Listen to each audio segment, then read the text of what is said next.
A base de combate Khe Sanh estava localizada na área de Khe Sanh, no noroeste da província de Quang Tri, uma província costeira do sul do Vietnã durante a Guerra do Vietnã. No final de janeiro de 1968, o Exército Popular Comunista do Norte do Vietnã orquestrou um brutal bombardeio nos Estados Unidos da América, base levando os fuzileiros navais dos Estados Unidos da América estacionados lá a revidar. O que se seguiu foi uma das batalhas mais sangrentas da Guerra do Vietnã. Bem-vindo ao Guerras do Mundo.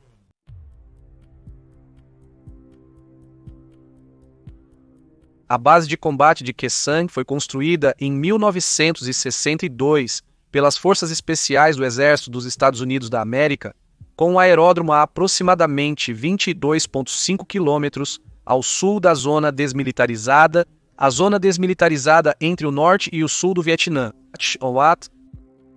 Khe Sanh serviu como base para os grupos de defesa e regular civil, encarregados de vigiar o Exército Popular do Vietnã ou Exército Popular do Vietnã e sua infiltração ao longo da fronteira para que pudessem proteger os cidadãos locais. 4 anos depois, em 1966, os fuzileiros navais dos Estados Unidos da América foram ordenados a assumir posições ao redor da área. Esta ordem veio do General William Westmoreland, o comandante dos Estados Unidos da América no Vietnã, que percebeu que a base estava posicionada de tal maneira que poderia, cito, servir como uma base de patrulha bloqueando a infiltração inimiga do Laos, uma base para operações para assediar o inimigo no Laos, uma pista de reconhecimento para pesquisar a trilha Ho Chi Minh, uma âncora ocidental para as defesas ao sul da zona desmilitarizada e um eventual ponto de partida para operações terrestres para cortar a trilha Ho Chi Minh. Fim da citação. Em 1966, Westmoreland passou a ver Khe Sanh como parte de uma estratégia maior, considerando-a um posto avançado crucial que precisava ser defendido. Em 1967, o acampamento foi ampliado para servir os Marines e as Forças Especiais. Mais tarde, no outono daquele ano, descobriu-se que o Exército Popular do Vietnã estava crescendo e se fortalecendo na região. E Westmoreland logo começou a suspeitar que Khe Sanh logo se tornaria um alvo do inimigo, como parte de seu plano maior para tomar as regiões mais ao norte do Vietnã do Sul. O Exército Popular do Vietnã provavelmente esperava que atacar o posto avançado traria resultados similares ao seu assalto de 1954 contra tropas coloniais francesas em Dien Bien Phu. Os fuzileiros navais tentaram alertar Westmoreland que permanecer em Khe Sanh era uma má ideia. Diante do terreno difícil, das chuvas e das linhas de suprimento curtas, os fuzileiros navais suspeitavam que esperar por um assalto do Exército Popular do Vietnã era uma armadilha mortal. Westmoreland, no entanto, não estava convencido. Ele esperava que, de fato, o Exército Popular do Vietnã agisse da mesma maneira que haviam agido durante a Batalha de Dien Bien Phu. Ele esperava que eles fossem atraídos para o aberto, para que os Estados Unidos da América pudessem chamar seu apoio aéreo para despachar o máximo de tropas possível, reduzindo-os a um número que os forçaria a negociar. Como parte do plano de Westmoreland, codinome Operação Escócia, ele trouxe reforços, totalizando 6.000 fuzileiros navais estacionados lá. Ele também acumulou muita munição e renovou a pista de pouso de Khe Sanh, preparando-se para o ataque iminente.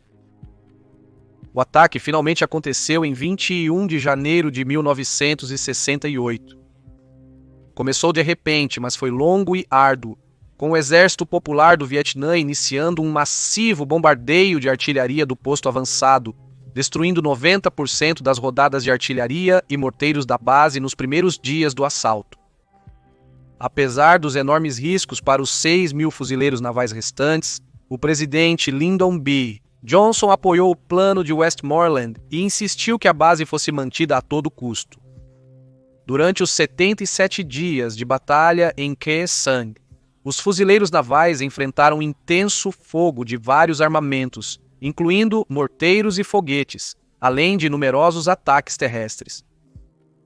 Rapidamente, a base foi isolada do transporte terrestre com os Estados Unidos da América. O Instituto Naval dos Estados Unidos da América notou que os fuzileiros navais sobreviveram devido a métodos inventivos de reforço e reabastecimento aéreo da base e postos avançados.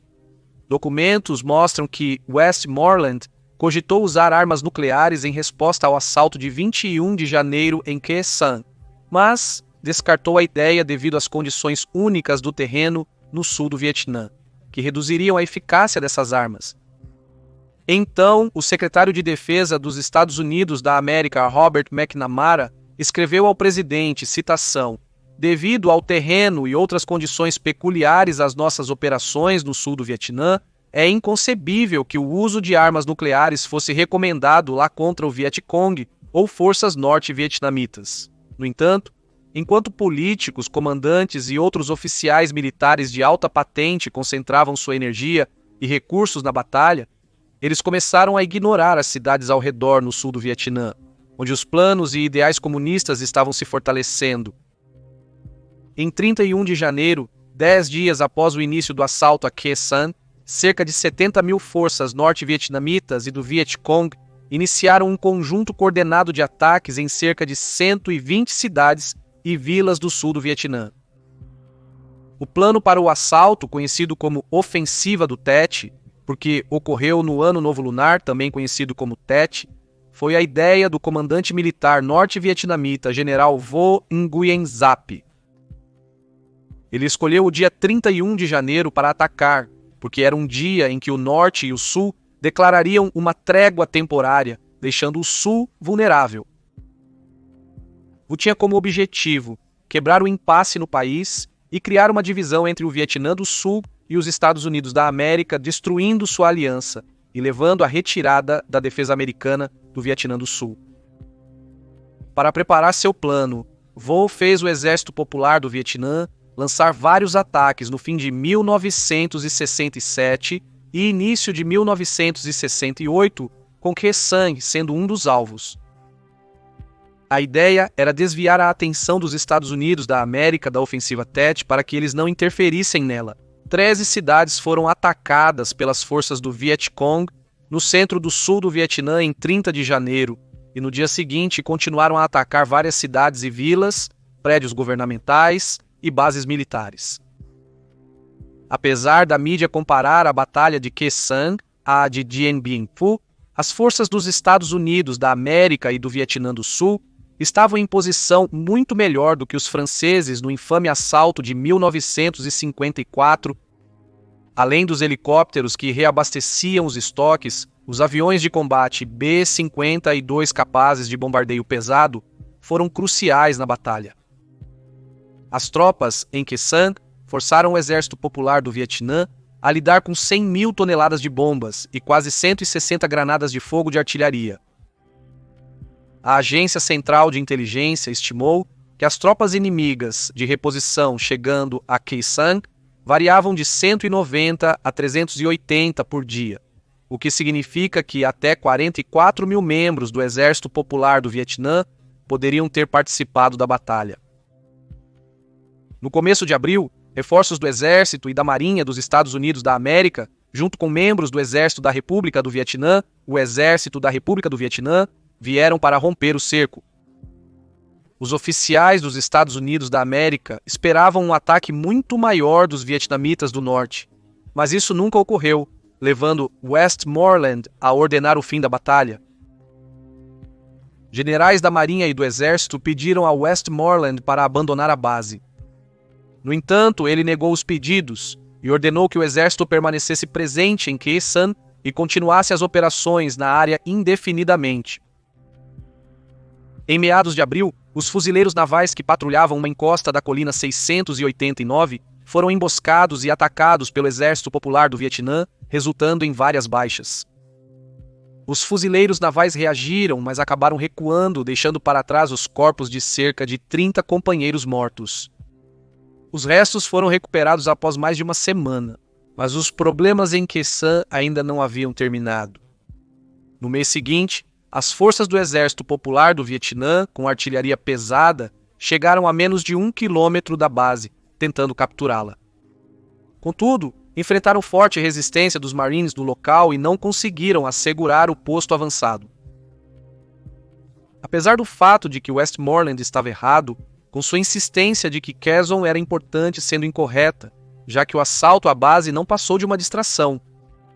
Ele manteve sua posição de que Khe-Sanh era um posto avançado crucial que devia ser defendido. Ele, subsequentemente, afirmou que o cerco de 77 dias com o Exército Popular do Vietnã foi uma vitória e que os Estados Unidos da América tiveram sucesso em impedir que o Vietnã do Norte tomasse controle do canto noroeste do Sul. Ele também disse que eles prejudicaram muito as forças do Exército Popular do Vietnã. De acordo com relatórios posteriores, principalmente livros que cobrem o cerco e as ações de Westmoreland, ele insistiu por meses que a ofensiva Tet era uma distração ao invés do contrário, e supostamente foi tão intenso em manter seu plano durante o cerco que ameaçou renunciar se seus desejos não fossem obedecidos. Westmoreland foi promovido a chefe do Estado-Maior do Exército em junho. O general Creighton Abrams, seu substituto, ordenou a evacuação e destruição da base, um processo que levaria semanas. Enquanto isso, os fuzileiros navais tiveram que permanecer para manter o Exército Popular do Vietnã à distância. Em 5 de julho de 1968, um pelotão de fuzileiros navais recuperou os corpos de 8 soldados mortos na colina 689. Alegadamente, os fuzileiros navais nas colinas 689 e 881 deveriam ter sido evacuados por helicóptero anteriormente, mas uma emboscada inimiga causou mais baixas americanas. Mortes. Quando o pelotão chegou à colina, as coisas saíram do controle. Membros do Exército Popular do Vietnã aguardavam em bunkers escondidos e buracos de aranha. Os corpos jaziam no centro como isca, prendendo os fuzileiros navais. Homens tentando recuperar corpos foram massacrados e feridos. O dia escureceu rapidamente e os fuzileiros navais tiveram que abandonar mais corpos. No dia seguinte, o tenente-coronel Art Van Winkle ordenou que o restante do grupo fosse de helicóptero para a colina 689 lidar com a situação. Na noite seguinte, centenas de soldados do Exército Popular do Vietnã se aproximaram dos fuzileiros navais, chamando em inglês e fingindo serem membros feridos do próprio grupo. Os RUs permitiram que eles se aproximassem das tropas americanas antes de se lançarem pelas trincheiras dos fuzileiros. Apesar do plano sobrecarregar os americanos, os fuzileiros reverteram a batalha, contra-atacando e recuperando suas posições. Os corpos permaneceram inacessíveis enquanto o Exército Popular do Vietnã e os fuzileiros chegavam a um impasse. Em 8 de julho, o Major-General Ray Davis voou para se reunir com Van Winkle e discutir sobre os restos mortais. Um membro da equipe de Davis lembrou, citação, "Eu me lembro do olhar no rosto das tropas. Eles tentaram sem sucesso trazer os corpos de volta e cada vez que eram emboscados pelo MVA que havia marcado os restos mortais. Os fuzileiros navais não queriam voltar lá novamente. Era doloroso assistir." No dia seguinte, no entanto, os Estados Unidos da América conseguiram resgatar todos os corpos, exceto 2, usando fogo coordenado de várias armas. Equipes de 2 homens, chamadas de equipes de raptores de corpos, camufladas com tinta preta e carregando sacos para corpos, pegaram os corpos um por vez. A missão terminou em 30 minutos e não houve mais fatalidades. Os marines deixaram a colina em 12 de julho. Apesar de Westmoreland ter sido celebrado após seu período no Vietnã, o mesmo não ocorreu com seus colegas. Em 31 de março de 1968, tarde, o presidente Lyndon B. Johnson anunciou a interrupção da maioria dos ataques no Vietnã do Norte e a abertura de negociações de paz. Ele também desistiu de concorrer à reeleição. A aprovação de seu mandato havia diminuído, com o público frustrado com suas decisões durante a Guerra do Vietnã. A ofensiva Tet foi particularmente prejudicial à sua imagem, inflamando os Estados Unidos da América, movimento anti-guerra. Após deixar a política, Johnson se aposentou em seu rancho e morreu em 1973. A Batalha de Khe Sanh ainda é considerada controversa até hoje, desde o seu manejo por Westmoreland até as razões por trás do ataque do Exército Popular do Vietnã, muitos sentem que existem perguntas que ainda não foram respondidas e críticas que foram amplamente ignoradas pelo governo. Após o fim do cerco de 77 dias, o Washington Star analisou a batalha com uma visão muito mais patriótica e positiva, escrevendo, cito, "Certamente que San será um assunto de controvérsia por muito tempo, mas isso é incontestável." Ela ganhou um grande lugar na história da Guerra do Vietnã como um exemplo inspirador de bravura americana e aliada. Um dia, de fato, a vitória sobre o cerco pode ser considerada um ponto de virada decisivo que finalmente convenceu o inimigo de que ele não poderia vencer.